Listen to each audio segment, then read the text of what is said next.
आयशा जी जी 6 साल पहले आई, जी। क्यों आई? वैसे आई तो मैं काफी साल पहले थी, उम्र नहीं बताऊंगी। नहीं, इस सेक्टर में क्यों आई? अच्छा भला सुकून घर में नहीं था मुयस्सर आपको? नहीं, मैं पढ़ा रही थी। क्या ऐसी ख्वाहिश थी जो चैन नहीं लेने दे रही थी? कितना मशहूर होने का शौक था जो? अच्छा हाँ। वैसे मेरी जिंदगी इतनी फिल्मी है कि मैं ये कहूँ कि मुझे बचपन से शौक था तो गलत ना होगा।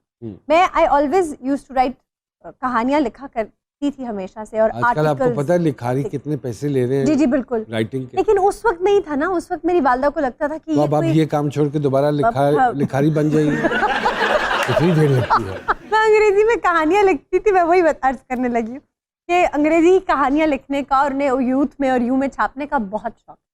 अम्मी को लगता था कि वो जो पुरानी इंडियन फिल्मों के वो फटी पैंट्स वाले और सफेद कुर्ते और साफे वाले वो जो लिखारी होते हैं ना, जिनके पास पैसे नहीं होते और सड़कों पे मर जाते हैं गोली के बगैर, वो वाला हाल होगा। ये भी एक वैसे ट्रेंड आया था जी जी कि जितने मैले आप लगेंगे आप उतने ही क्रिएटिव लगेंगे। क्रिएटिव होंगे जी। दांत गंदे, जीना तो कितने दिन तो नहाए नहीं ते बैक ना। हाँ वो बस वो क्रिएटिव आदमी है जी, बहुत सोचते हैं, बहुत सोचते हैं सर का। सही बात। ये वाली हालात थे। अम्मी को लगता कितने दिन नहीं नहाती थी? अम्मी को ये लगता था कि इसका वो हाल। अच्छा, ओके। लिहाजा उन्होंने मुझे पुश करके लिटरेचर में मास्टर्स करा दिया माशाल्लाह, अंग्रेजी में।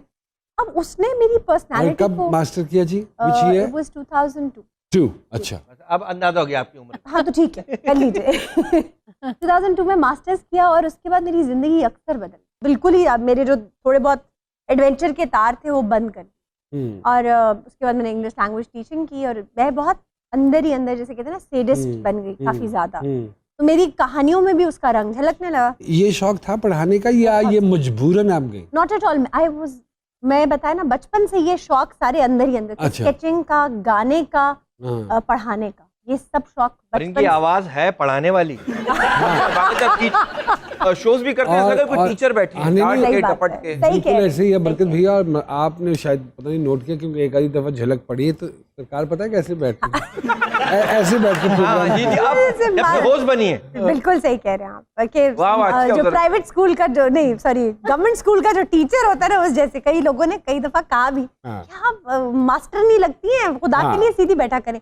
वो टेबल इंतहाई अनकंफर्टेबल टेबल है वो। मैं That's why your gesture was like this? That's why मैं वो अपने आप को कंफर्टेबल टेक देने के लिए यूं बैठती थी कि मैं ऐसे बैठूं ताकि मैं ज्यादा देर, काफी देर बैठी रहूं। अच्छा, ओके। प्रॉब्लम क्या थी, वो सब लोग अगर आप इन लोगों के साथ काम करते हैं तो आपको ये मतलब टफ टाइम देते होंगे डेफिनेटली, बोलने नहीं देते। तो गलतफहमी है आपकी, गलतफहमी बैठा आपकी गलतफहमी। क्या उल्टा है, शोज देखे जाते हैं, कुछ बोले जाते हैं। तो मतलब सोचिए कि आप लोगों का मतलब टसल कितना ज्यादा है। अब मैं एक न्यू कमर थी और मैंने आते ही अपनी जगह बनानी थी। बहुत सारे लोग थे ना। लेकिन ये बात वाकई ही अप्रिशिएट करनी चाहिए। माशाल्लाह माशाल्लाह आप आई और ठीक है, आपने for a very short time को होस्ट किया और उसके बाद आपने होस्ट किया और ऐसे मंजे हुए लोगों को हैंडल करना, सही बात, और उनके साथ प्रोग्राम करना, Bravo, what a great actor he is. Chemistry और फिर केमिस्ट्री का होना दोनों की, और फिर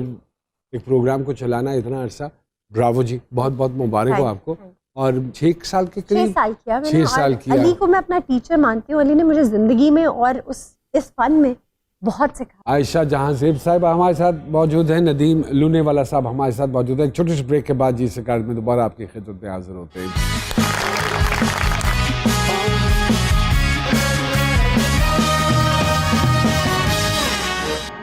कैसा महसूस होता है जब किसी दूसरे एंकर की इतनी तारीफ हो रही है और आप बैठी हो वहाँ पे?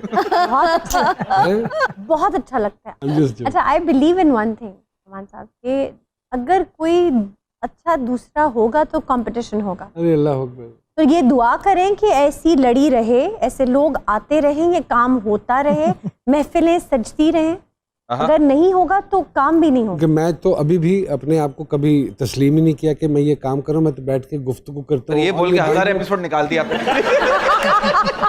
मतलब ये देख लें कि इतनी फ्रैंकनेस है। मैं अब तक डांट चुकी होती शायद। मैं जब बात करता हूँ ना समहाउ द अदर, मुझे जो ज़ाती तौर पे महसूस होता है कि जैसे मैं अब नदीम भाई के साथ बैठ के बात कर रहा हूँ ना, तो मैं सुन रहा होता हूँ उनकी बात, और मैडम ये बहुत से एंकर होते हैं, बात करते करते चाय इतनी पीते हैं ऐसा लगता है शो के बाद उन्होंने ट्रक चलाना हो। हर 2 घुट चाय। नहीं उस सरकार भी पींदे सन जी। मैं जी जी बिल्कुल ऐसे ही है वो। बड़ा बड़ा मग रखे अंकर भी चेक कर अच्छा उसमें अर्ज ये है कि हमारा शूट, आपका तो बड़ी जल्दी सारा कुछ रैप अप हो रहा है ना, बड़ा ऑर्गेनाइज्ड है। हमारा अनफॉर्चुनेटली जी 16 से 18 घंटे। जी जी आपने किया है, यू टेक द क्रेडिट। हमारी टीम माशाल्लाह बेहतरीन है और मैं ग्रेटफुल हूँ इन सब का, अल्हम्दुलिल्लाह। अच्छा एंकर सबसे पहले एक अच्छा इंसान होना चाहिए, आई बिलीव। वो अच्छा इंसान होगा तो वो दूसरे की बात को और उसके जूतों में चीज़ों को समझेगा। हाँ। जब आप अगले इंसान को समझेंगे नहीं और अपनी नई नई करते जाएंगे और एक रट लगाते जाएंगे तो फिर आप वहाँ एक एजेंडा लेकर और इस तरह के बड़े मुश्किल आदमी के साथ अपने काम की शुरुआत की। जी शुरू में। अच्छा मेरी किस्मत अच्छी ये रही कि जब मैं सेट पे जाती थी तो वो नाम हो जाते थे? उन्हें नहीं, वो थे ही नहीं, चले जाते थे वो बाद में आते थे। अरे इंटरेस्टिंग। आई वाज कैसे लिंक होता था मैम? वो चीट होता था काम। ऐसे प्रोग्राम रिकॉर्ड हो जाते हैं, तो ऐसे ही चलता है। याद रखिए आप दोनों। वहाँ सही है, फिर हम करके निकल जाएगा ना, बिला जाए यहाँ बैठे। अच्छा नहीं, कॉमेडियंस को छुट्टी नहीं मिलती थी रात के 3-3 4-4 अरे नहीं सर, फिर यही सही है। नहीं सही है। ऐशा जी कोई स्किल जो आप सीखना चाहती हो? गिटार बजाना सीख। गिटार बजाना।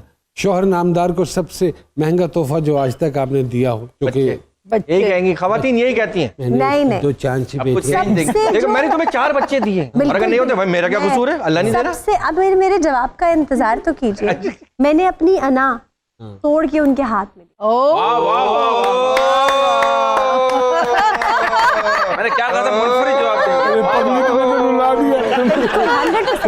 मेरी उनके सामने कोई अना नहीं, वो मुझे कहीं पर भी जो भी जैसे भी कहे। मैं बिल्कुल एग्री करना, ये ना खूबसूरत रिश्ता है, बहुत अच्छा इसमें बात है। अना होनी नहीं होनी चाहिए। मर्द की ना औरत की। और वो कहते हैं ना, मर्द की जेब में अगर औरत की वफा हो तो दुनिया का सबसे अमीर आदमी होता है। एग्जैक्ट। अब इस पे बात भी तो वावा करें, ठंडा नहीं ये तो मैंने